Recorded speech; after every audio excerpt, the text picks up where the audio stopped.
Opa! Como vai, deputada? Tudo bem? Tudo bom, Rodrigo? Como vai? Prazer. Que privilégio, deputada, que privilégio. Muitíssimo Imagina, o obrigado. privilégio é meu. Muitíssimo obrigado para a deputada dispor desses minutos para que a gente possa conversar um pouquinho. Eu sei que a agenda da deputada é extremamente corrida e as lutas são grandes. Então, realmente agradeço e desde já manifesto aqui o meu apreço, o meu abono às políticas que a deputada defende. Precisamos de mais Obrigada. deputados que tenham esta agenda compromissada com princípios, com valores conservadores, que defendam liberdade econômica no Congresso Nacional e portanto, fica aqui o meu préstimo, né? Obrigada. E o nosso assunto, o que nós havíamos combinado, era conversar um pouquinho sobre candidaturas independentes, né? A deputada manifestou que conhecia a nossa luta, né? Nós desde Conhecia 2000... eu já tinha publicado a sua luta lá atrás, quando eu ainda não era muito conhecida, então talvez naquela época você não tenha se inteirado, mas desde quando você entrou com... Eu não lembro qual foi o instrumento que você utilizou na justiça, mas a gente defendeu o seu instrumento. Na verdade, a nossa história ela começa lá atrás, com uma experiência desabonadora na vida partidária, né? Eu tive lá atrás uma filiação no PSDB, quando o PSDB era direita, né? Era a direita. Ou a gente achava que era, né? Era a direita que tínhamos, né? Lá em 2014, naquela eleição em face da Dilma Rousseff, com Aécio Neves, eu resolvi, à época, me candidatar a deputado federal aqui no Rio de Janeiro. À ocasião, tivemos lá 11 mil votos, ficamos numa segunda suplência na época. Bom, Aécio Neves não ganhou, o resto é história, mas o fato é que, a partir daqueles meus 11 mil votos, ao invés de ser recebido no partido como alguém promissor e que deveria receber algum tipo de apoio, eu fui visto como ameaça, né? E, portanto, a convivência se tornou absolutamente inviável. Depois disso, saí, fui Você é do Rio de Janeiro, né? Sou gaúcho, mas moro no Rio de Janeiro há 40 anos. Mas mora no Rio. Né? Eu estou te perguntando isso porque o Anderson Bonner, que é um amigo meu daí do Rio, está dizendo aqui, eu não sei se... Eu não vi a notícia, estou lendo aqui ele falar que o Fux acabou de derrubar a decisão de ontem do desembargador e está valendo o passaporte sanitário aí de novo no Rio. Que pena isso, né? Lamentavelmente, estamos vivendo períodos tristes para a liberdade individual, né? Quer dizer, há uma espécie de eclipse da liberdade individual e a histeria tem tomado bom espaço da vida política brasileira, né? E lá, só voltando aqui, lá em 2016, então, depois dessa malsinada experiência partidária, eu passei, logo depois, fiquei 3 meses no Partido Novo, vi que aquilo também era um caciquismo da mesma laia, e aí comecei a estudar as questões eleitorais mundo afora, ou seja, como é que é isso no direito comparado, né? E é porque até então eu tinha o senso comum de todo brasileiro de que, bom, partidos políticos são obrigatórios, é um mal necessário e é assim no mundo inteiro. Quando comecei a estudar, percebi que a realidade era muito distinta, que 9 entre 10 países do mundo permitem candidaturas independentes. Estudei todo o material, fiz uma releitura do texto constitucional, de modo a dar uma hermenêutica inclusiva às disposições da Constituição. Você usou o pacto de São José da Costa Rica? Exatamente. Conjuguei a questão com o Pacto de São José e propus na Justiça Eleitoral, na primeira instância da Justiça Eleitoral, entrei com uma ação pedindo o meu registro. Esse registro foi negado. Eu fui, então, em recurso ao TRE, do TRE ao TSE, e do TSE denunciei o Brasil à Corte Interamericana por descumprimento do Pacto de São José, com base num precedente que existe, que é o precedente Iatama versus Nicarágua. Pedi, então, a Nicarágua foi condenada por impedir candidaturas independentes portanto, condenada pela Corte Interamericana de Direitos Humanos a reformar a sua legislação e autorizar aquelas candidaturas, e propus um recurso extraordinário ao Supremo Tribunal Federal, que caiu nas mãos do ministro Fux. A Procuradora-Geral da República, à época Raquel Doge, emitiu parecer favorável, dizendo que o pleito das candidaturas independentes é compatível com o texto constitucional, e posteriormente o Procurador-Geral da República, que a substituiu, o doutor Augusto Aras, também fez um parecer corroborando e robustecendo, inclusive, os argumentos. E aí, em 2019... E saiu a decisão já ou não? Não. Em 2019, nós fomos ao Supremo Tribunal Federal, eu e o combativo e adorável e unanimidade Modesto Carvalhosa, fomos ao Supremo Tribunal Federal, e lá, ele, inclusive, eu pedi ao doutor Modesto que assinasse os memoriais comigo, e o ministro Barroso disse que, antes de levar a julgamento, faria uma audiência pública essa que foi feita em 2019, ficamos um dia inteiro no Supremo Tribunal Federal, e lá os partidos políticos, pela parte da manhã, disseram, né, no Supremo, que eram sensacionais e que o monopólio, a cartelização da política era maravilhosa, e na parte da tarde, vários movimentos sociais e professores, sociólogos, historiadores, enfim, se manifestaram, a grande maioria dizendo sobre a necessidade de candidaturas independentes no Brasil. E aí, logo depois, nós tivemos o quê? A promessa, no fim da sessão, de que Barroso pediria a pauta assim que estivesse com o voto pronto, o que não ocorreu, porque aí tivemos uma situação em que o nosso presidente se desfilia, e o Supremo entra em rota de colisão, tentando obstruir o governo Bolsonaro de todas as formas, e, claro, o governo Bolsonaro e Supremo, neste embate, nós tivemos uma paralisação do processo, lamentavelmente, e o ministro Barroso, claro, não vai levar a julgamento nada que possa favorecer o nosso presidente. Portanto, é nesse pé que está. E na Corte Interamericana, o processo anda muito lentamente, evidentemente que são muitas as demandas lá instauradas, e eu até solicitei a Defensoria Pública da União, à época, isso em 2018, solicitei que a Defensoria Pública da União me representasse na Corte Interamericana, até porque há previsibilidade, né?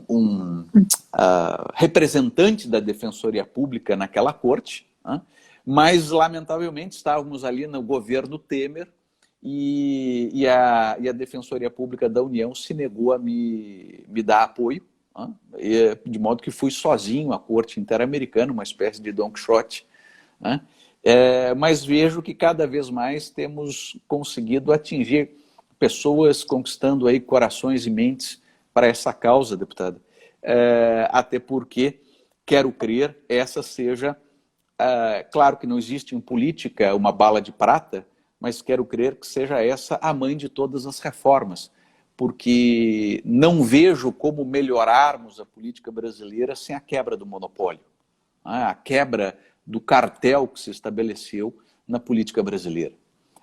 Então, queria colher da deputada que vive diuturnamente o Congresso Nacional, e antes de ter adentrado ao Congresso Nacional, teve uma militância ferrenha, extremamente importante para a cidadania brasileira, como a deputada vê esse tema dentro do Congresso Nacional. Tem dois pontos aí, antes de entrar e depois de entrar, né? primeiro que eu sou favorável à candidatura independente, sempre me coloquei publicamente favorável a essa candidatura independente. Eu tenho conversado, já conversei, né, não hoje em dia, mas já conversei muito com a Janaína Pascoal a esse respeito. Ela é uma pessoa, por exemplo, que teria entrado em candidatura independente se pudesse. Agora, por exemplo, ela já pensou em concorrer ao Senado. E imagine só, o partido que ela está hoje, o PSL, não quer ou não está discutindo a possibilidade de dar a legenda para ela sair a senadora. Então, a gente tem um caso concreto. Eu não sei se hoje ela já mudou de ideia ou não, tá? Faz muito tempo que eu não falo com ela. Mas a gente tem um caso concreto aí, colocado concreto e fictício ao mesmo tempo, porque eu não sei se ela seria candidata, mas de uma pessoa que quiser sair candidata a um cargo que é majoritário, né? Então, principalmente nos cargos majoritários, eu acho que deveria existir essa possibilidade, em primeiro lugar. Então, assim, sem nenhuma dificuldade, já deveriam deixar os cargos majoritários todos, que são prefeitos, governadores, senadores e presidente da República, com possibilidade de ter eleição independente. Você pega aí o próprio presidente da República, hoje ele está conversando com vários partidos, etc., porque existe a obrigatoriedade de ter um partido para se lançar candidato. Mas o presidente, ele em si, figura única, ele não precisaria de um partido para se lançar presidente, né? Para deputado federal, estadual e vereadores, eu acho que tem uma dificuldadezinha a mais por um motivo. Bom, você tem o lado antes de entrar, que seria, por exemplo, o quociente eleitoral em São Paulo são 300 mil votos. Então, e no Rio de Janeiro é mais ou menos 200 mil, se eu não me engano, né? Ou é menos um pouco? Um pouco menos, são 160, 170. Não, 160, 170. 170. No Ceará é 210. Então, para as pessoas que estão vendo a gente, é o seguinte, o que é o quociente eleitoral, para quem não sabe? Quantos votos são necessários para você ter a sua cadeira, garantir a sua cadeira. Então, por exemplo, eu tive na última eleição 76 mil votos. Para garantir minha cadeira, eu tinha que ter tido 300 mil votos. Mas o Eduardo Bolsonaro teve 1.860.000. Então, os votos dele sobraram, ele usou 300 mil, sobrou 1.500.000 e pouco, que construiu ali mais 5 cadeiras, né? Então, os votos dele me ajudou a eu me eleger. Mas vamos supor que uma pessoa tenha, por exemplo, o próprio Eduardo ou a Janaína, que teve 2 milhões de votos, precisava de 200 mil, teve 2 milhões. Pessoas que eventualmente se sintam seguras de não precisarem dessa construção de quociente partidário, né, dessa somatização dos votos, para construir cadeiras, e quisesse dizer, não, eu quero tentar entrar sozinha. Essa pessoa hoje não pode. Ela não tem a possibilidade de tentar lutar pelos 300 mil votos dela em São Paulo, ou 160 no Rio, ou 210 no Ceará, e poder, numa candidatura independente, alçar o cargo de deputado federal, por exemplo. Aí, existe uma questão que eu ainda não tenho. Isso daí eu acho que a gente poderia, eu sou favorável de que a gente tenha a possibilidade de, seja vereador, prefeito, deputado estadual, governador, e até tem um deputado estadual vendo a gente aqui, que é o Danilo Balas, amigo meu lá de São Paulo, senador, deputado federal e presidente da República, para todos esses cargos deveriam ter a eleição com candidatura independente. Porque a pessoa não tem que, eventualmente, a gente tem mais de 30 partidos no Brasil, agora um pouco menos, deve diminuir um pouco mais ainda. Mas, por exemplo, se você não se identificar com nenhum dos partidos, com nenhum dos estatutos, você é obrigado a se filiar a um partido e a comungar dos valores deles, ainda que você não comungue, né, ou a partilhar os valores, ainda que você não comungue dos mesmos valores, por conta de uma obrigatoriedade. Aí, até esse ponto, eu sou favorável. Sendo bem clara com você, Rodrigo, em 2022, ainda que tivesse autorização de candidatura independente, eu não viria como candidato independente, porque existe uma construção dentro de São Paulo de se fazer mais cadeiras por conta de eu apoiar o presidente Bolsonaro e querer, né, tentar fazer todo o esforço para construir mais cadeiras para São Paulo junto com o presidente Bolsonaro e a gente ter mais apoio dentro do Congresso, coisa que hoje está difícil da gente conseguir, né? Então, o Paulo Chuchu também, vereador lá do ABC, está aqui com a gente. Então, por exemplo, o Paulo Chuchu, se amanhã ele quisesse sair vereador de novo em 2024, ele é obrigado a se filiar num partido, ainda que ele não comungue, e vereador é ainda mais difícil, Rodrigo, porque tem cidades que não tem partido, que o partido não abre legenda.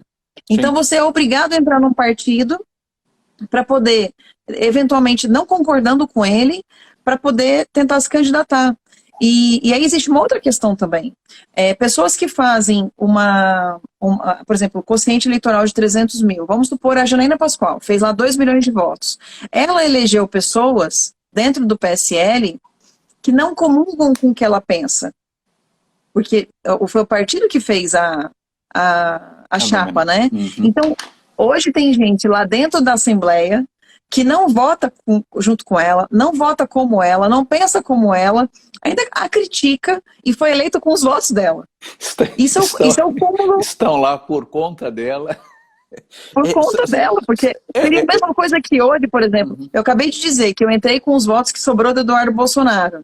E eu pegar e cuspir nesse prato que eu comi, né? E dizer, dane-se Eduardo Bolsonaro, e começar a falar mal dele. E contra ele. Quer dizer, além de tudo, eu sou leal porque eu sou leal. Mas ainda que eu não fosse leal, eu teria pelo menos essa ética de dizer, não, peraí, eu tô aqui por causa desses votos. Então, agora você imagina a Janaína, que fez 2 milhões, elegeu, são 10 cadeiras, ela elegeu 9 pessoas. Na onda dela, né? E essa pessoa simplesmente pega e começa a ir contra todos os princípios que eles pregaram juntos, né? Porque as pessoas mudam quando chegam no poder. Então eu tô dizendo, de um limite aqui, do extremo limite lá, que é o caso da Janaína, de você eleger pessoas que você eventualmente não comunga, né? Com os mesmos valores. Então eu sou favorável. Agora tem uma coisa, Rodrigo, que eu tenho dúvida e queria te perguntar. Vamos supor que eventualmente a gente consiga isso lá na frente. Mesmo eu dizendo que eu não venho candidato independente por uma questão de projeto Bolsonaro. Mas vamos supor que você consiga. Aí você é eleito deputado federal junto comigo, aí entra junto comigo em 2023. Me diz uma coisa, como é que seria essa questão, é a única dúvida que eu tenho, essa questão de liderança, por exemplo. Porque a formatação da Câmara Federal, para você, por exemplo... o Chuchu está falando aqui, é só perguntar quem votou a favor do PL 529, acho que ele está falando da Assembleia lá de São Paulo. Tem muita gente que foi eleita junto com o Bolsonaro e não votou. Então, como é que seria, por exemplo, a formação de lideranças dentro? Você ficaria solto? Porque como é que você participaria de comissões, por exemplo, se são os partidos que têm cadeira na comissão e que faz essa distribuição de cadeiras dentro das comissões. Esse candidato independente, ele não teria condições? Ou juntaria uma quantidade de candidatos independentes para ter algum tipo de poder dentro da Câmara para esse administrativo interno? Como é que faz? Sem dúvida nenhuma, os regimentos internos das casas legislativas demandam aí alguma adaptação, alguma adaptação, porque todo o sistema regimental dos parlamentos, sejam parlamentos municipais, estaduais ou federal, são organizados em torno dos partidos políticos. Então, certamente, adaptações regimentais a essa nova possibilidade seriam necessárias. Eu quero lembrar, neste sentido, e aí a deputada coloca nomes como a Janaína Pascoal, a quem eu prezo muito, tem uma excelente interlocução. Fizemos uma live recentemente e ela, inclusive, há algum tempo atrás, quando ainda tínhamos um mundo presencial, né, ela organizou na Alesp uma audiência pública para debatermos o tema das candidaturas independentes, mas também tenho interlocuções com a deputada Bia Kicis. Recentemente também fizemos algumas interlocuções nesse sentido, deputado Orleans Bragança, enfim. Eu tenho sempre ressaltado as questões principiológicas, ou seja, a despeito de eventuais necessidades de adaptação dos regimentos internos dos parlamentos, o ponto que nos move são dois. Um primeiro ponto é a liberdade individual. Nós não podemos obstar a candidatura independente por conta de detalhes técnicos. Se o norte é a liberdade individual, se o norte é a possibilidade do indivíduo ofertar o seu nome aos seus pares sem a necessidade de uma estrutura partidária, como é no mundo inteiro, este ponto ele deve ser o norteador do debate. E o segundo ponto, a segunda bússola nesse debate é de que, veja só, deputada, a nossa Constituição, ela coloca que o voto ele é direto. O poder emana do povo e o voto é direto. Ora, mas acaba não sendo na prática, né? Perceba uma questão. Se eu coloco acima deste povo, uma entidade capaz de, com um poder monopolístico, filtrar quem pode e quem não pode se candidatar, na verdade eu estou falseando a soberania popular, porque o direito de votar no independente é um direito da própria população. O direito de votar no independente é um direito daquele que exerce o sufrágio. Então, se nós damos a um cacique político, se nós damos a uma entidade partidária, né, a cartelização, o monopólio para que ele escolha, na verdade o povo não vota em quem quer, o povo vota em quem o cacique deixa votar. E, portanto, estamos a falsear a ideia de soberania popular. A soberania popular não prevalece, e sim a vontade de 30 e poucos partidos que, diga-se, aliás, são entidades privadas. Um ponto extremamente importante para que nós consigamos melhorar a política nacional é justamente a quebra desse monopólio por aquilo que eu venho mencionando como o efeito ético das candidaturas independentes. E explico rapidamente a deputada por quê. Veja só, deputada, quando nós rompemos este monopólio e introduzimos no sistema a candidatura independente, nós transferimos poder da cúpula partidária para a base. Porque aí é o partido que precisa das pessoas e não as pessoas que precisam do partido. Nós invertemos essa polaridade. E ao invertermos esta polaridade, nós exercemos uma pressão sobre a estrutura partidária, na qual agora o partido político terá que conquistar o indivíduo como candidato. Portanto, ele terá que ter melhores alianças, respeitar os conteúdos programáticos, ele terá que respeitar a vontade das bases. E dou dois exemplos muito rápidos, a direita e a esquerda, para mostrar o efeito ético da candidatura independente sobre todo o sistema, independente de ideologias. Vamos à eleição de Emmanuel Macron na França. E aí não vou fazer nenhum juízo de valor, é um esquerdista, discordo das ideias dele, não é isso que está em pauta. Mas apenas o fenômeno eleitoral. Ele não conseguiria a legenda pelo Partido Socialista francês. Ele sai do Partido Socialista francês, monta um movimento, que à época não era um partido político, que era o En Marche, se candidata a presidente da França, porque a lei francesa permite, e consegue chegar à presidência da França. Um exemplo à esquerda.